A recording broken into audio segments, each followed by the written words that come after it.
So, welcome, guys, to another session. Today, I want to talk about self-regulating in the unknown. I want to have a conversation about, what does it look like to self-regulate when things outside are very uncertain, when you may be in the middle of a transition where the old is no longer there, the new didn't arrive yet, or is not created yet, and you are in the middle of that chaos, discomfort, uncertainty in the unknown. Some people say you are in the quantum field where all possibilities are possible, right? Infinite amounts of possibilities can be created from the unknown. And it's such a powerful statement because if you think about it, anytime you are creating something from the familiarity of what you know, so from the past that you have already experienced, or if you are creating that new thing from something that you can predict, something that you can wrap your head around and you can predict very clearly, most likely you are not going to create anything new. And that's why stepping into the unknown sometimes can be very scary, but it can be also very powerful because new things can only come from the unknown, from that place that you have never been before. And this can apply to any area of your life. This can apply to your work. This can apply to relationships. This can apply to parts of yourself that you notice that are changing and evolving. This can apply to dynamics that you are noticing with yourself and with other people. This can apply to anything that you are trying to manifest in your life. So I have been in the unknown for the last 6 months. And I thought it would be very powerful to do a live from this place where I am sitting now. Because for the last 6 months, I have lived in the motorhome with my partner and my daughter and my cat. We have traveled the US in the wintertime, and now we are in Vancouver Island. But if I do an analysis of my life and the different areas, there is a lot of uncertainty in pretty much all of them. So if I start with work, I don't really know what I'm doing for work. I am doing this, that is my passion, and I am coaching some people, but I don't have a full-time job that I go 9 to 5, that is clear, is structured. And so that is one area, right?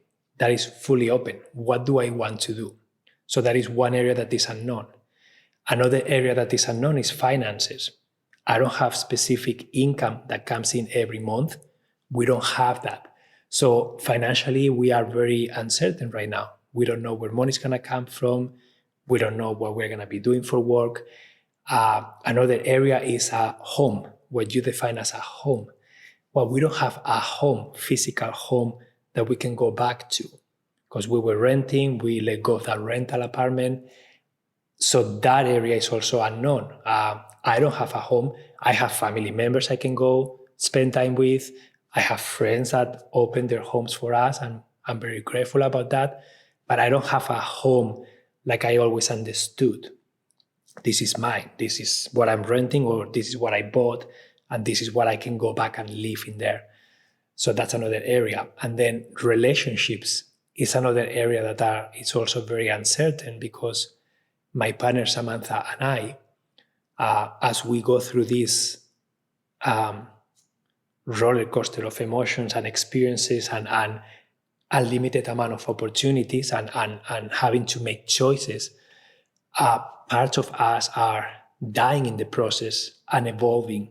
And sometimes we are not fully aligned with what's happening. And sometimes we are kind of like having these dynamics that we no longer want. And then maybe one of us becomes aware and the other person is still kind of dragging them. And the more clear it becomes what you don't want, the less tolerance you have to stay there. And when that happens, you question, and we are questioning everything. And we question our relationship too. We've been together for 13 years. And that is also on the table. Are we supposed to be together?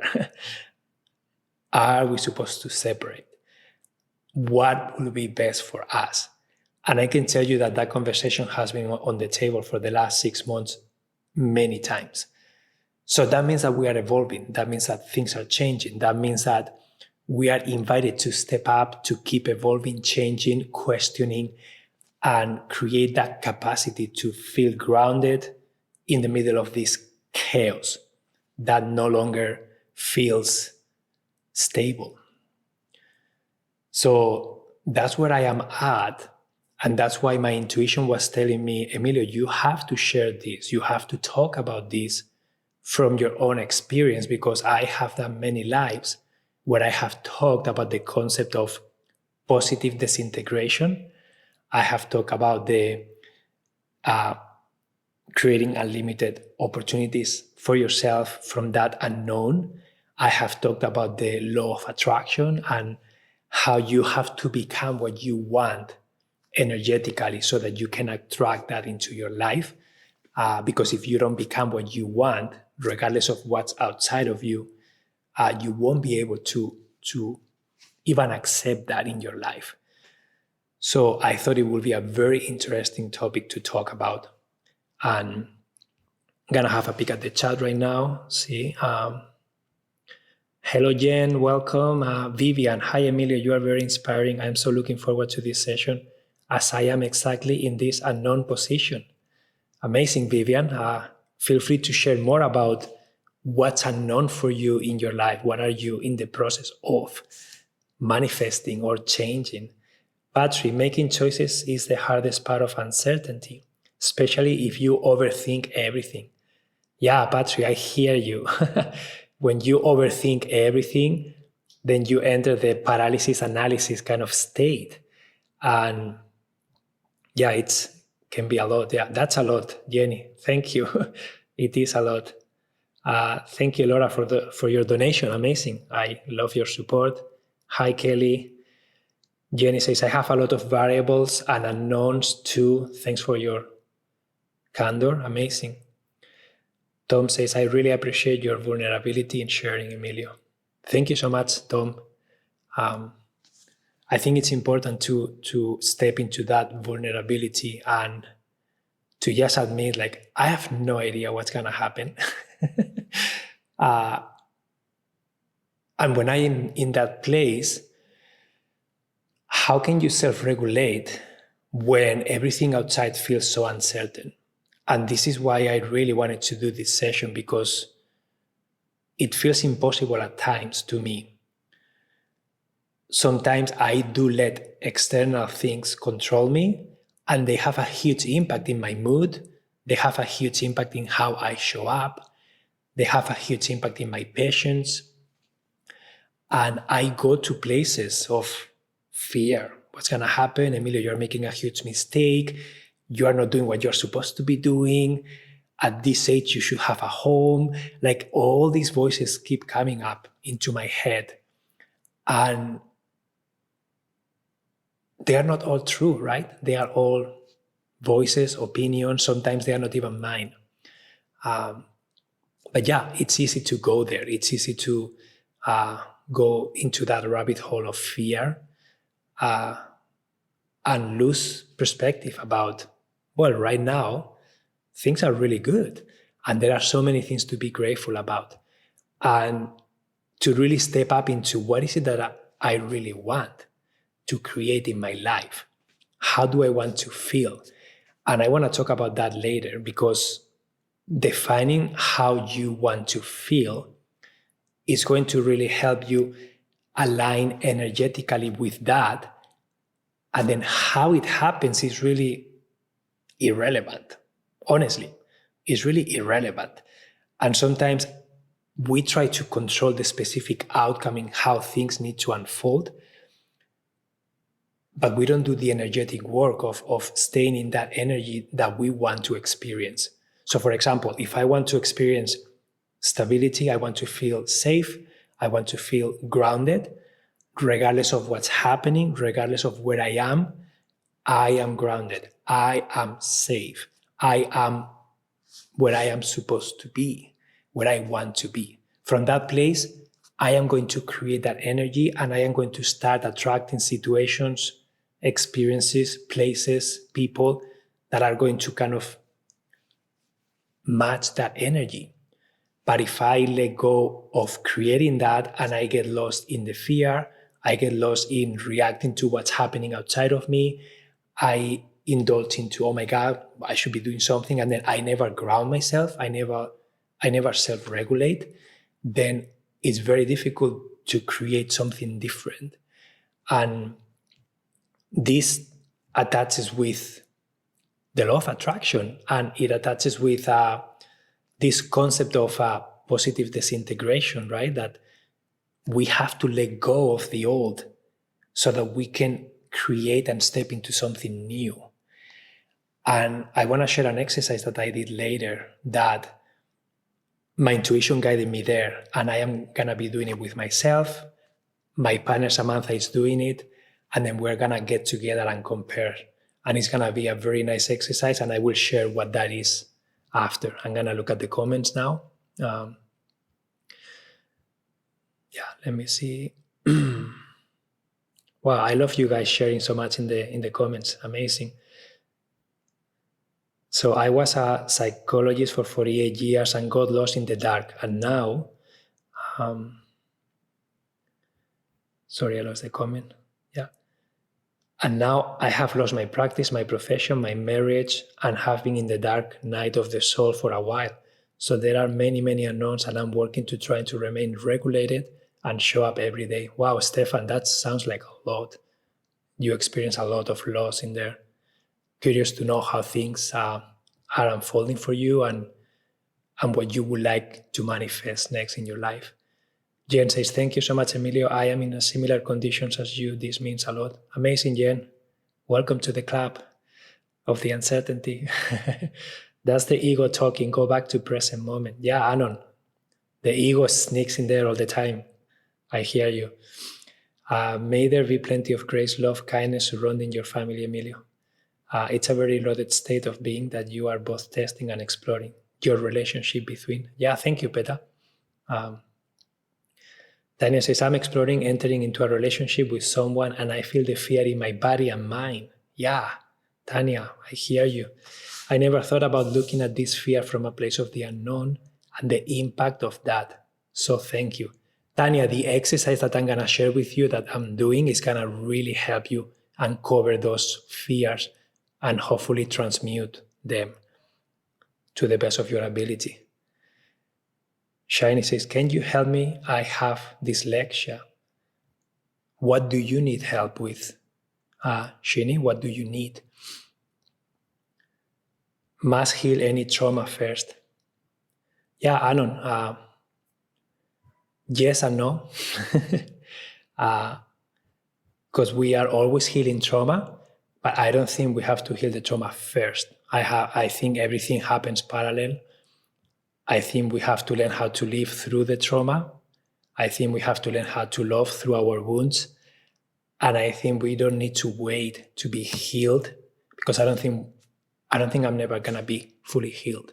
So I don't want to wait to show up differently because I'm not healed. I want to learn how to love through my wounds, through my limitations, through my conditioning, and show up differently regardless of that. And it's always, we're always healing, we're always evolving, we are always becoming aware of things that we don't want. And so I think it's a parallel journey. I don't think there is really an order that we need to follow, but whatever works for each one, right? We all know what's next for us. And maybe for some people, they have to do some healing work first to feel ready. And for some others, they don't. So should by this age, yeah, it's greatly changing right now, both due to the financial climate and because people are also questioning it more. Yeah, Janet, I agree with you. That is always that is a conditioning, that is a belief system. And as you say, every generation that looks different, what we are supposed to be doing or what we are supposed to have or what safety means or what retirement means. All of those things are really always evolving.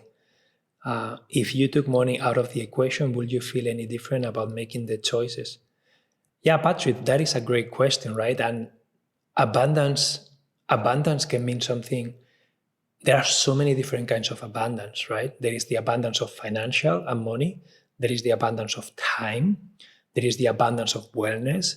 There is abundance of being able to spend time with people you love.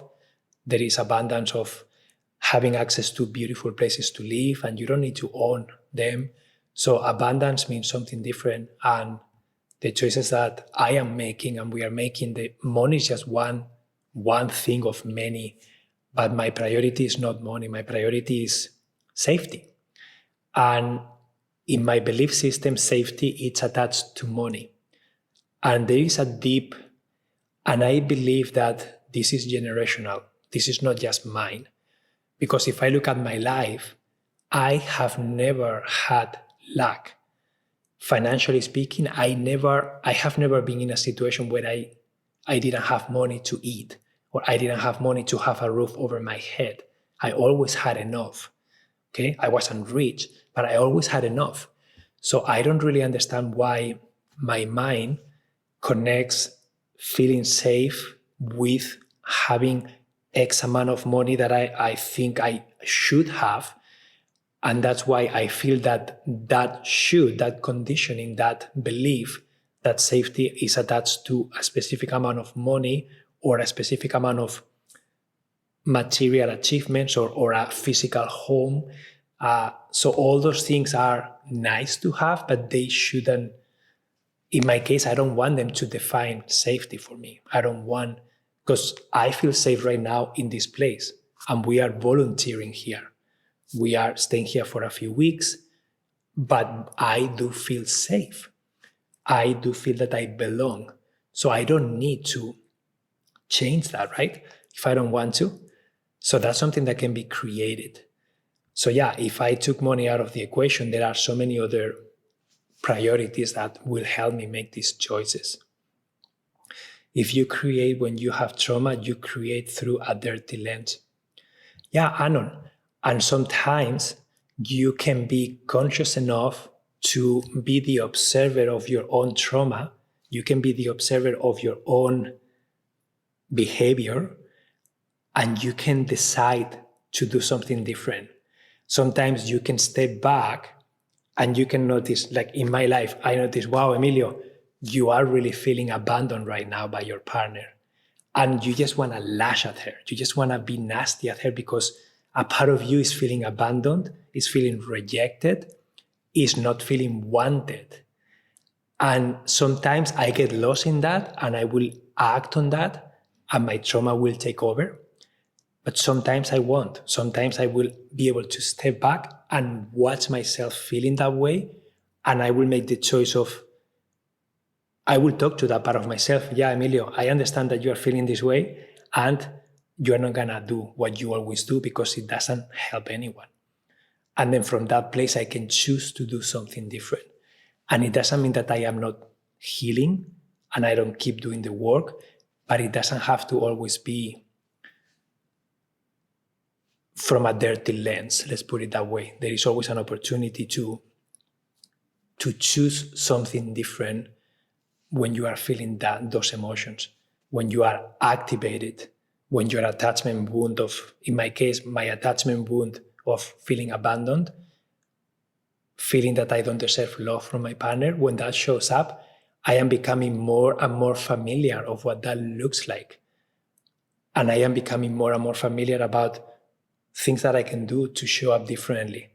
But I still drop the ball every single day. So it's a process. But yeah, I understand what you say and it makes sense. We repeat what we do not repair, says Christy Langley. about trauma. I like knowing I can make conscious choices to break free from trauma. Yeah, Becca, it's wonderful. And I was listening to something about the law of attraction, right? And I was listening about how important it is for us to stay in a high vibration, right? To try to find reasons to feel well. And from that place, we then make choices that are inspired. So we recognize what excites us, and then we're going to take action on that. But so many times we engage in something, and then once we are down that route, it's very difficult to get out of it immediately. So we kind of have to go down the hill, and then eventually we will come up the hill, and then we can make another choice.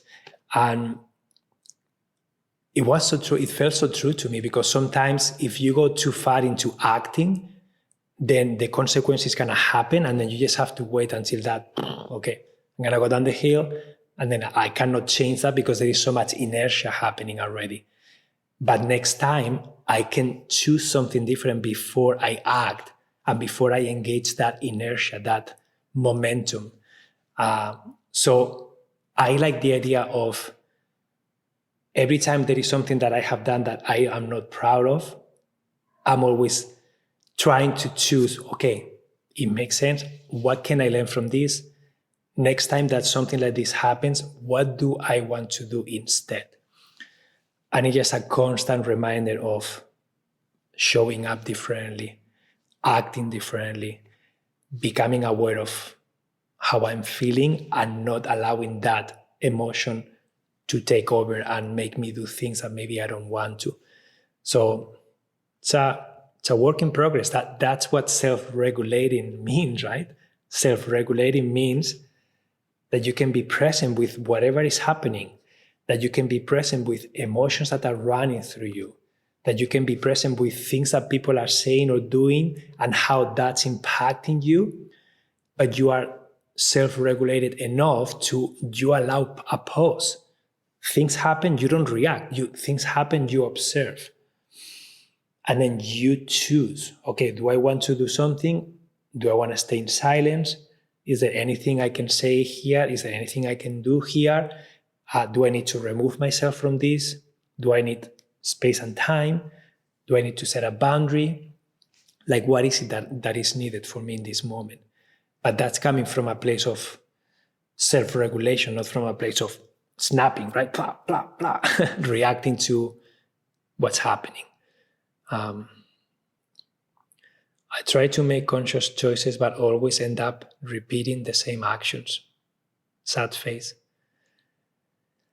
So, Diva, the fact that you are aware of this is already good, because every time that you notice that you are repeating an action, the exercise is for you to then try to become an observer and then try to say, what can I do differently next time? Next time that something like this happens, what do I want to choose instead? And then the work is to remind yourself so that when that happens, you don't become reactive easily. And this is why self-care, this is why meditation, this is why any kind of mindful activity that helps you ground, that helps you self-regulate, that helps you breathe deeply, that helps you become the observer of what's happening without being the one doing the actions and doing the showing up. That's going to help you like become more aware. And from that place of awareness, you are going to start making different choices depending on what you want. And I think in my case, the more I can create space to self-regulate, the more I connect with my intuition. The more I connect with my intuition, the more signs, the more guidance, the more kind of I intuitively know what's needed next. And then I need to trust that what I need will show up when I need it, so that I don't become anxious and afraid of stepping forward, not knowing what's going to happen next. So that trust also has to be there of I trust myself, I trust my intuition, I trust that whatever I need will show up when I need it, and I choose to take this step forward. So lots of things are happening when we do this, and it's okay to mess up. It's okay if it's clumsy. It's okay. We just have to repeat and keep learning and keep showing up. And I think that is the work, to don't give up, to always check in with yourself, to always try to find what is that allows you to self-regulate more. And then try to include that activity in your day as much as you can. So Patrick says, sometimes when you are a traveler, you lose your sense of home and safety. You enjoy the adventure, but maybe every day you are not in the mood for an adventure. The home you once had no longer exists. I know this well as I travel for work, and at 66 have never owned a home. Yeah, Patrick, it's so true. But I honestly feel that the universe put me in this situation because there were so many things for me to learn about. And I don't have a physical home, like as you understand, with a home, with a roof and everything, but I do have a beautiful motorhome that feels so comfortable, has everything that we need. It's on wheels, so we can move it. But I get what you say, when you are always moving, it feels like you don't belong anywhere because you don't stay long enough in places to create community, right? So yeah, there are so many things here that are happening that are questioning what it means. Home, what does home mean? And I did pull an oracle card the other day, and then I got the card was called home. And the card talks about how home is inside of you. Your home is inside of you. So whatever is outside is extra, but your home is inside of you. You create your home. You create your safety. You can always come home regardless of where you are, regardless of what's happening. And that means self-regulation, right? Every time you come home, that means every time you come inside of you, every time you allow yourself space and time to just be with yourself, to be present with what's happening, you are coming home. So you don't need an external home to feel that. Of course, it's nice to have one. Of course, you deserve to have one if you want to, but it's not a requirement to feel that way. And I think the universe wants me to feel what I want to feel regardless of what's happening outside. Home is where the heart is. So true, Beta. So you guys want me to share some of the exercises that I have been doing that are really helping me create ease in this uncertainty? Is that something that you guys are interested in? Yes, that sounds great. Yes, please. Yes, amazing. So one of the things that I'm stumbling into, especially with my partner Samantha, is that we have a dream, okay? Our dream is to find a piece of land where we can live there, where we can have temporary rental units in a peculiar way, meaning like we love finding things that people are giving away or that they are selling for very cheap, and we transform them into a beautiful room, into a beautiful structure where people can stay. And that will be an economic engine. And we have done that where we lived in our home. We did Airbnb. We hosted hundreds of people, and we really enjoy that. So we would like to have a land where that is happening there. And then we would like to run retreats where we run them ourselves, and we also invite other people to run them and bring their own medicine.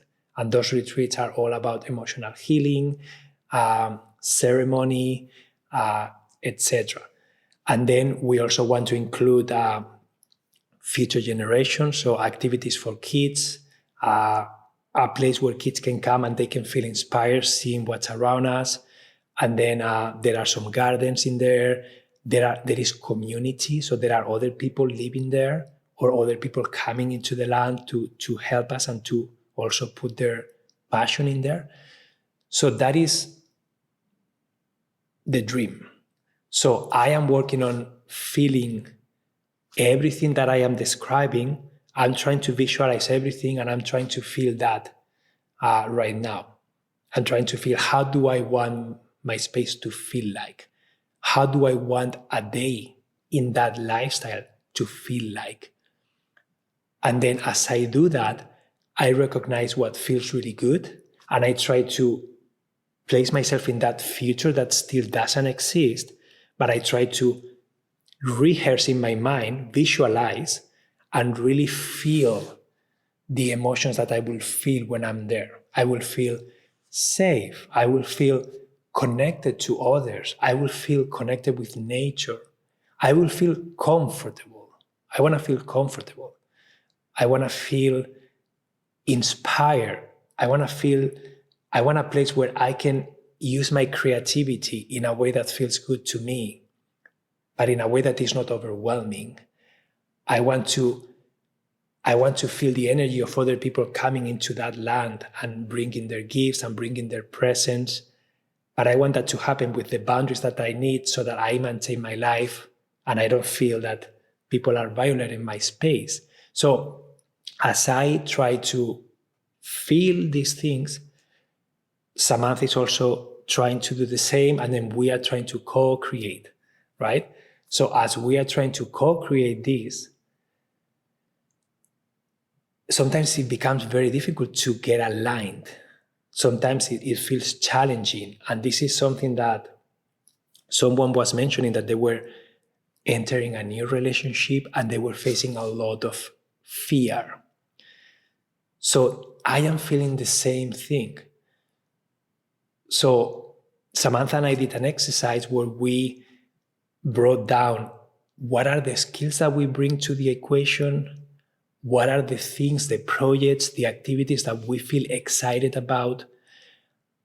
And then I brought mine, Samantha brought hers, and then we both brought what we have done together as a team. So we did this separately. And then we came together and we compared those two things. And we kind of understood, okay, this is what you want, this is how you want to feel, these are the activities that excite you, and this is how you see this dream kind of unfolding, or these are the things that you want to feel inside that dream. And then same for me. So then the exercise that I proposed after, because I was noticing resistance, I was noticing fears, I was noticing things that didn't excite me. And I thought it will be so interesting to be able to name them all, to be able to put them into paper, to be able to be seen in them, and then to be able to receive ideas, clarity, opportunities to flip those things into things that we want. So use the information of the things that I don't want, the things that I'm afraid of, the things that are creating blockages in me about this dream. And instead of focusing on that, I'm placing more energy in those things and letting those things run in the background and sabotage me. I'm going to flip them. I'm going to use the contrast exercise. This is law of attraction that says sometimes you discover what you want by describing what you don't want. But many times we stay in the things that we don't want and we don't flip it into the things that we do want. And then we place our energy and attention and intention in what we don't want, and we manifest more of that, right? So we did this exercise and I came up with a few things. So I have done this exercise by myself. Samantha has done it by herself. And we still haven't sit together because this happened yesterday, right? We still have to sit and then compare this exercise with each other. But basically, I want to share 2 or 3 things from the things that I brought, okay? And I want you to understand the flip, how that looks like and how that feels like. So for example, one of the things that I'm afraid of is like, wow, if I'm in this land and it feels overwhelming because there will always be a lot of work to do. So I was afraid of having too much work, feeling overwhelmed, and feeling exhausted. So no matter how much I work, it will never be done. And then the flip of that, the empowering flip, my true desire is I want a sustainable, easeful flow of responsibilities that honors rest and joy. And that feels really good to me already. I can polish it, but that already feels like, yes, I want that. So now I am consciously trying to focus my energy into the empowering one and forget about thinking it's going to be too much work, it's going to be overwhelming, I'm going to be exhausted. No, I'm going to focus on, is this sustainable? How am I going to manage this in a way that I can rest while doing this? And how can I prioritize joy regardless of the load of work? So that was one. Another one was, I am afraid of not having enough time with my partner on an intimate level because there is always something else to do, and then prioritizing our time together feels like impossible. So that was a fear that I have. So the empowering flip is I prioritize regular sacred connection time with Samantha. Our bond nourishes everything else in my life. So just feel the difference, right? From me feeling constricted about if we have too many things, I will not find the time and I will be alone and we will lose our relationship. Such dramatic, right?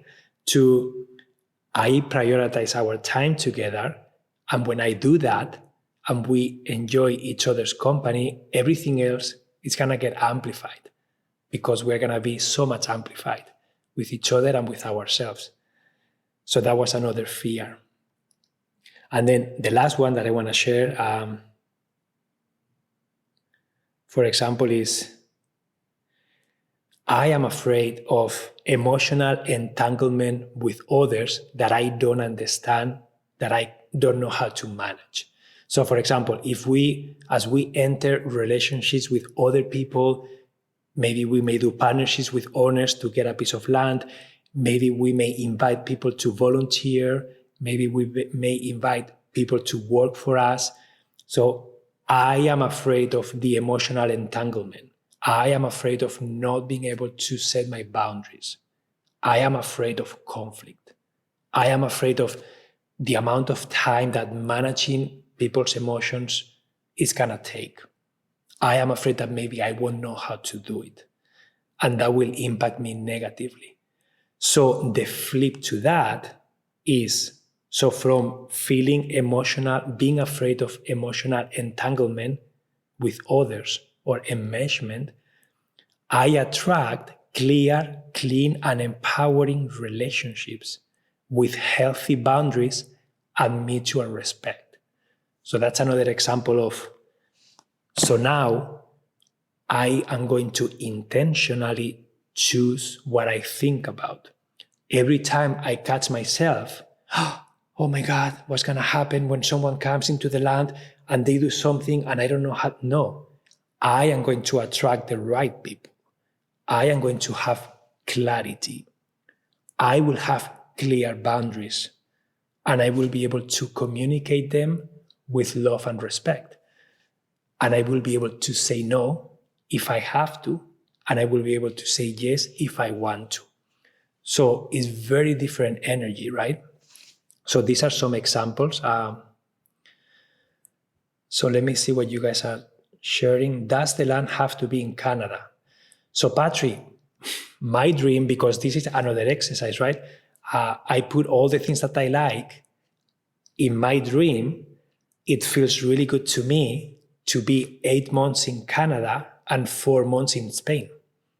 That feels amazing. that feels like, wow, that's the dream. I would love to be able to have a place in Canada that it's my project, or I collaborate in that project. I have ownership on it. Okay. I have help maintaining it, and I run it with others. So it's easy to run. I'm not a slave to it. And it's in Canada for 8 months. And then in the winter, 4 months, I will go to Spain. And I will spend 4 months in Spain, where I have something similar. Maybe I do retreats there. Maybe we are partnering with someone, and when we go there, we are doing projects to help improve the land. But maybe we are not the ones always running it for the rest of the year, but we are an active part. And that will create safety. That will create stability. I will feel grounded. It will feel fulfilling. And it will honor my need for having roots. And at the same time, I would love to be able to be in touch with my family and friends more, and also to be in Canada more. So I will get the best of both worlds. So yes, Canada and Spain, that's my dream. Not attached to it, but that is the energy that I'm putting out, right? That is what feels really good. And as I say that out loud, I sense voices coming up. Okay, so when I say I want to be 8 months in Canada, I want to be 4 months in Spain, I want to have a place on both places, I want to have people supporting me on both places. So what comes up is, well, Emilio, that's impossible. That's going to cost a fortune, that you don't have that money. Who are you to deserve that? So why other people are sacrificing and working really hard and have 2 weeks vacation a year? And why do you get to have so much time off? And so all those voices come up, right? And then my work is to really listen to them, and then to do the exercise. Okay, I hear you. You believe that I don't deserve that. Okay, let's look at it. I hear you. You think that that's going to cost a lot of money that I don't have. I hear you. So, but there are so many other possibilities. So that is the work. And as you guys go through transitions, it's really helpful for you to create space for those voices, for that resistance, for those fears, for those judgments.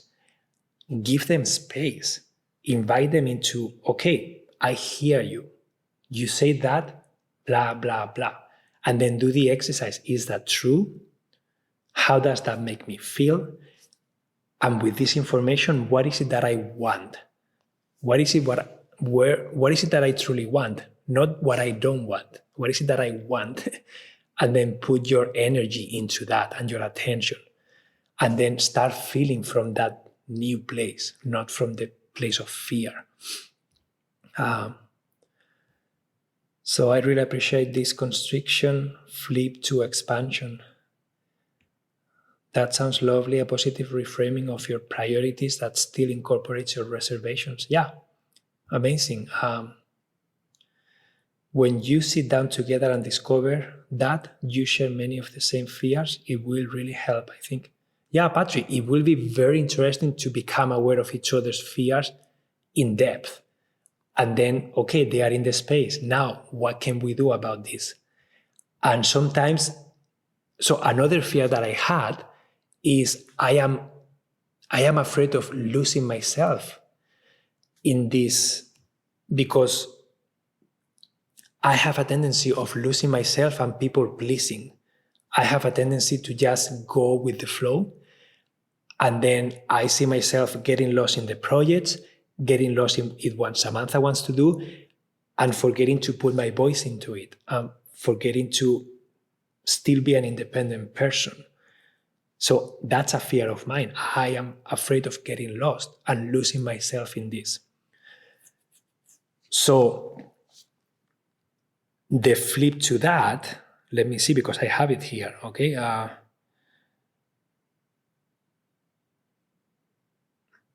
So I'm afraid of losing myself in the project.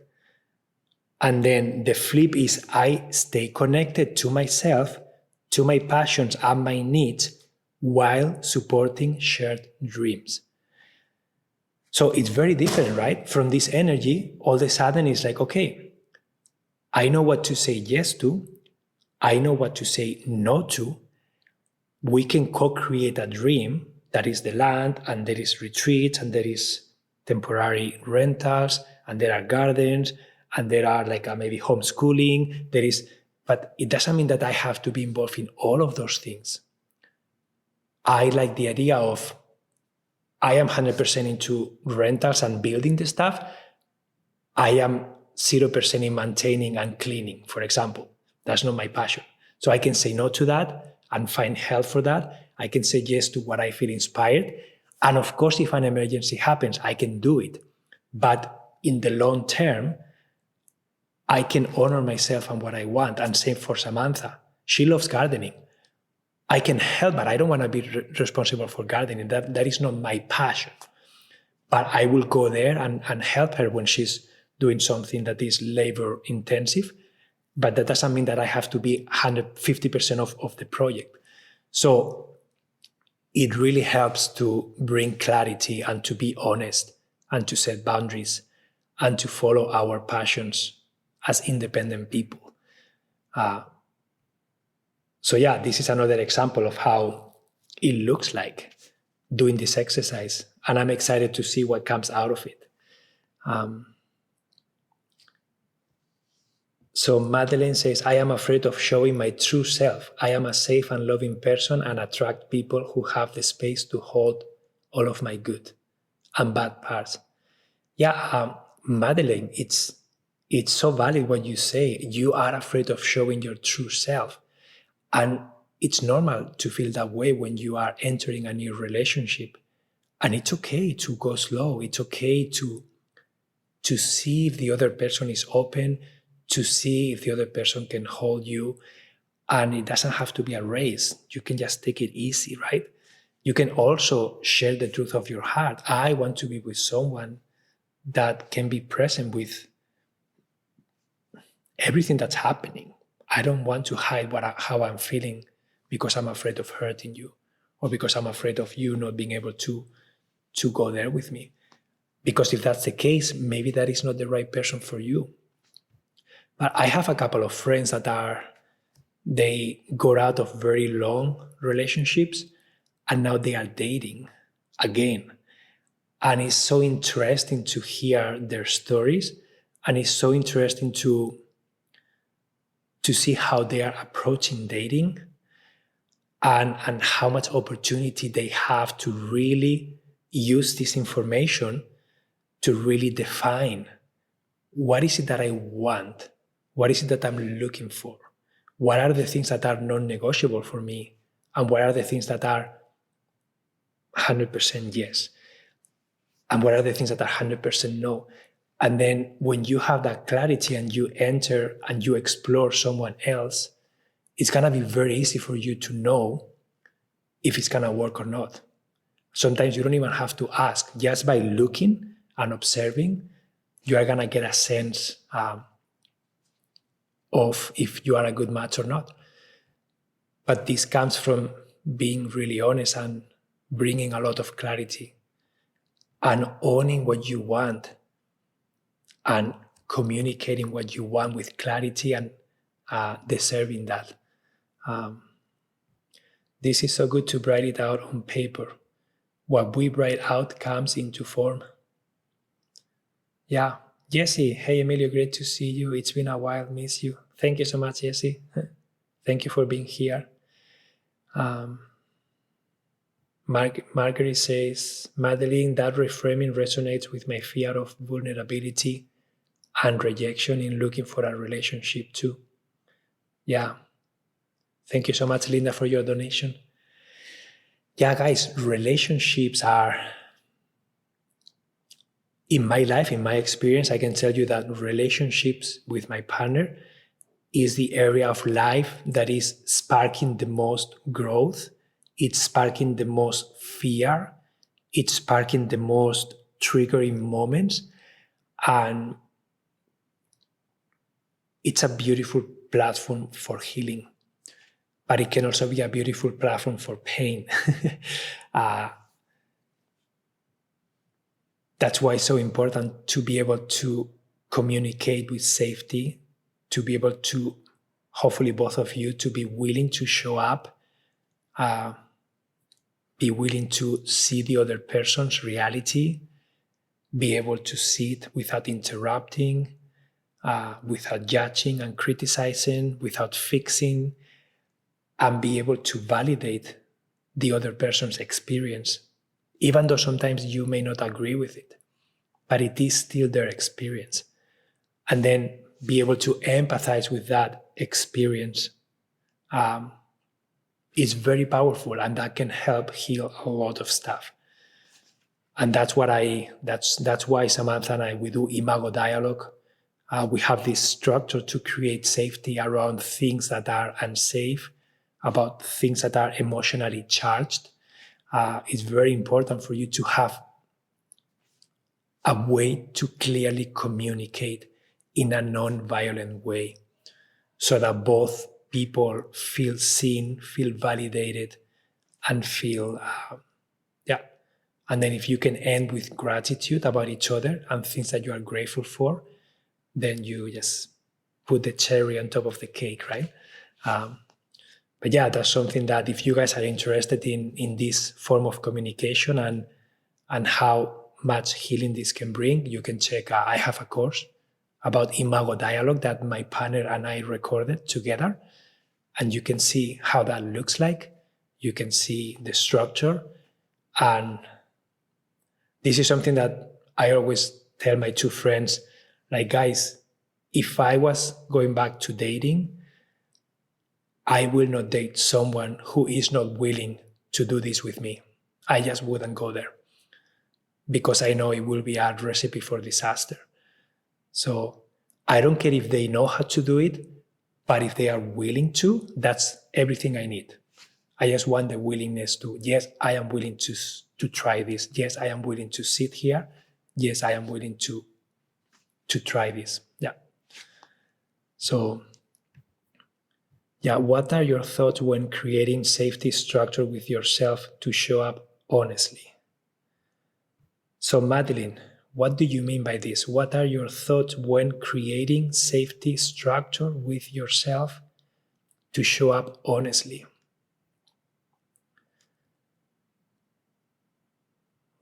So I think you can expand a bit more if you want, but the first thing that I will say here is you just have to be willing to own your truth. And in my experience, sometimes I am afraid of owning my truth because part of me feels it's going to create conflict. Part of me feels I don't deserve that. Part of me feels it's selfish. Part of me feels it's not the right time to do this.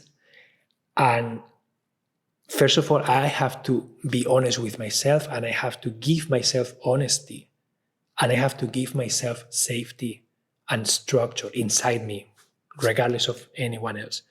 Start there. And then from there, then you come out and then you share who you are. You share what you want. You share what you don't want.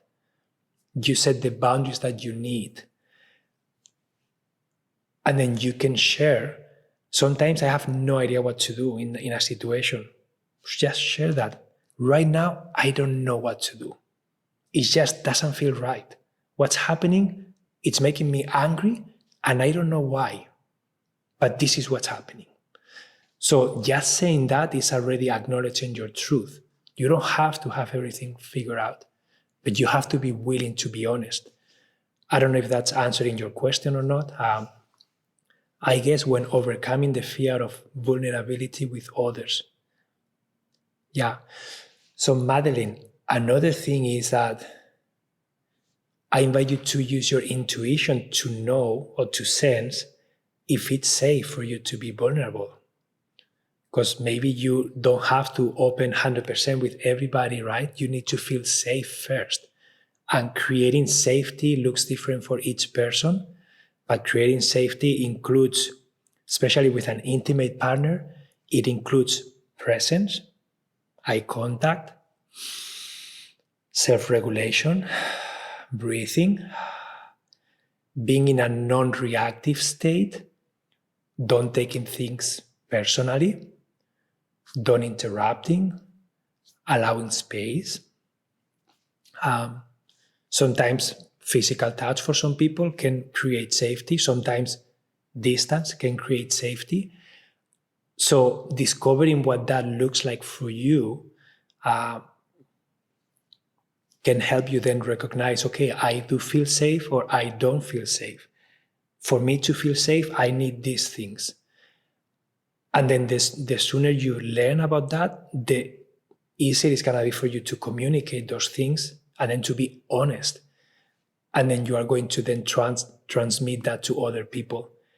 And then if you transmit that and you request that or you ask for that and you don't receive that, then why will you open more? It's unsafe for you right now. So I don't know. I don't know if that answered your question or not, but this is called the yoga of intimacy, right? There are lots of people talking about these things. I have done workshops with my partner. I have done workshops by myself. I have read lots of books. And there are so many ways of relating. But regardless of what you do, it always boils down to nervous system self-regulation and being able to be present with the other person without shutting down, without going crazy, without losing that grounding and self-regulation with yourself. So that's why it's important to foster that in yourself, so that from that place, then you can ask, you can be honest, you can show who you are as much as you feel or want, but it's always your choice. Do you think it's important to have someone witness our fears? Becca, it really helps. But again, this is always your choice. But what I have noticed is that when you are alone and you do this work alone, it has a different texture than if you are being witnessed by someone else. And that someone else can be whoever you feel safe with. In my case, sometimes I may feel safe with my men's group. Sometimes I may feel safe with my partner.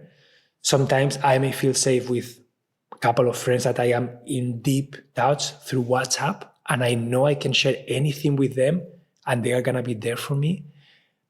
But I did foster those relationships, and I actually stepped up and became vulnerable first.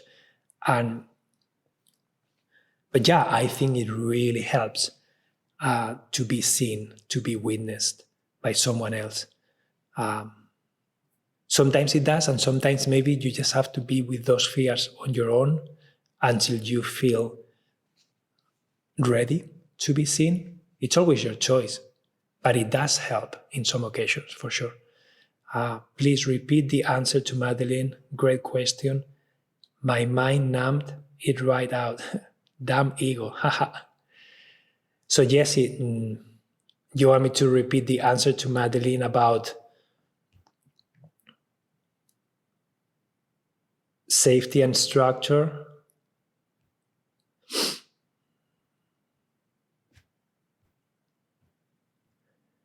Yeah, I was saying about her, I was saying that it all, regardless of what you do, it always boils down to nervous system self-regulation and to be willing to be present with what is without having an agenda, without needing to change anything, without needing to interrupt, without judging, without making it about yourself and how you feel. So I was talking about what it looks like to create presence, right? Because for Madeline or for anyone who is seeking to have a relationship, especially an intimate relationship, there's going to be emotional intimacy. okay? And that emotional intimacy has many different components. And what each person needs to feel safe is gonna look different.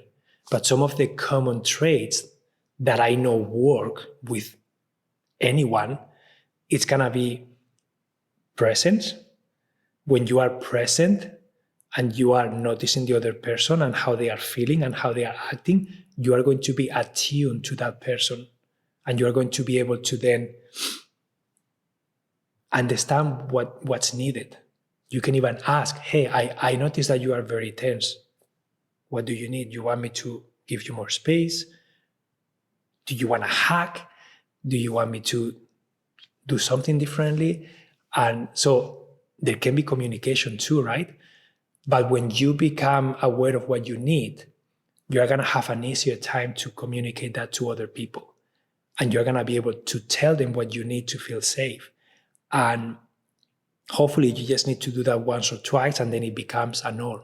And the person will understand, okay, I know that when you are agitated, I know that you need physical space. I know that maybe if I sit here, it's good, but if I do this, it's too intense. So I know that some distance is fine. For some other people, it's like, if I am feeling emotionally agitated, I want you to just hold me. That's what I want. So now you know that that person, when they are like this, if you go slowly and you hug them, that's going to be really well received. So I think it's important for you to know in yourself what you need to create safety. And that then will help you communicate to others what that means to you. And then as you see the other person honoring that, you are going to be able to trust them more. You're going to be able to open up more.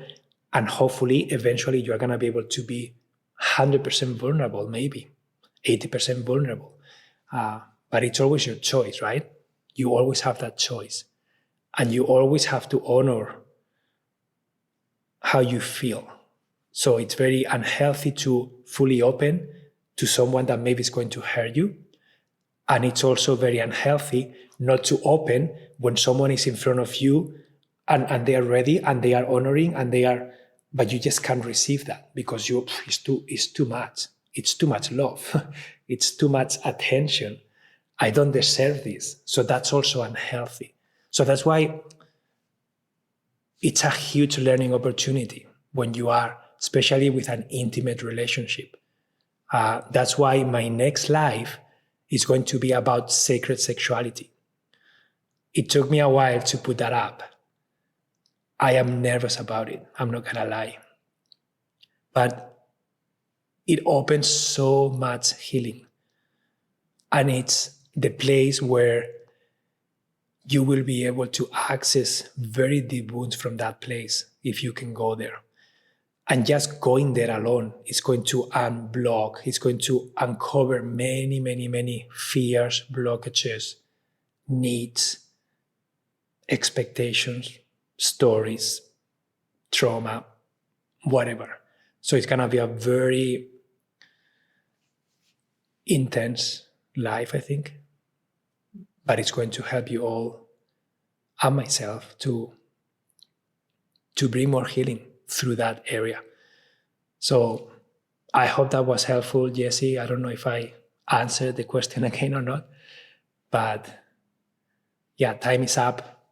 I really, really appreciate your presence, guys. As always, if you feel that this was valuable and you want to support me and my work, you can always donate. And if you are not following me, you can do that right now. I'm just posting a card here for you to follow. I hope that today's live was helpful. I hope that whatever transition you are going through, you can transition with more ease. You can have some tools to face your demons, to bring light to the fears that you may feel, the resistance that may be there, and then to transform that resistance, those fears into something that becomes empowering to you, something that becomes exciting to you. And then you just pour all your energy and attention into that empowering end of the stick, into that empowering side of the coin, because every time you see something you don't like, just flip the coin and look at the other side, and that's what you want. So it's a contrast, right? It's using the information to flip it and then go to do what you really want, and don't waste energy into thinking about what you don't want, because that's not going to serve you. Yeah.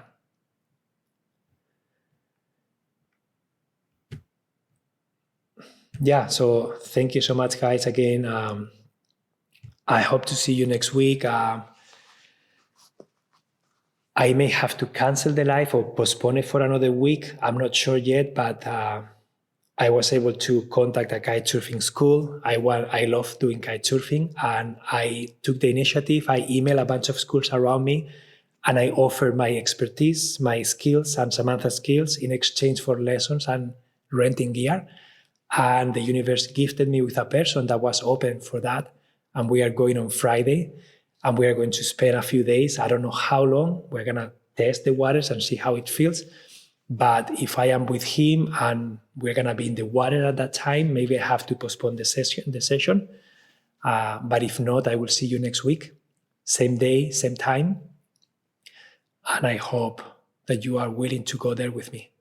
Talk about sacred sexuality and the healing opportunity of sexual intimacy, and just uncover all the stories that we have around this topic, that it's not something I get to talk to with everyone. And I think it's time to normalize this a little bit. Okay? Okay, guys, I hope to see you next week. And until then, sending you energy vibes your way. Okay? Adios, guys.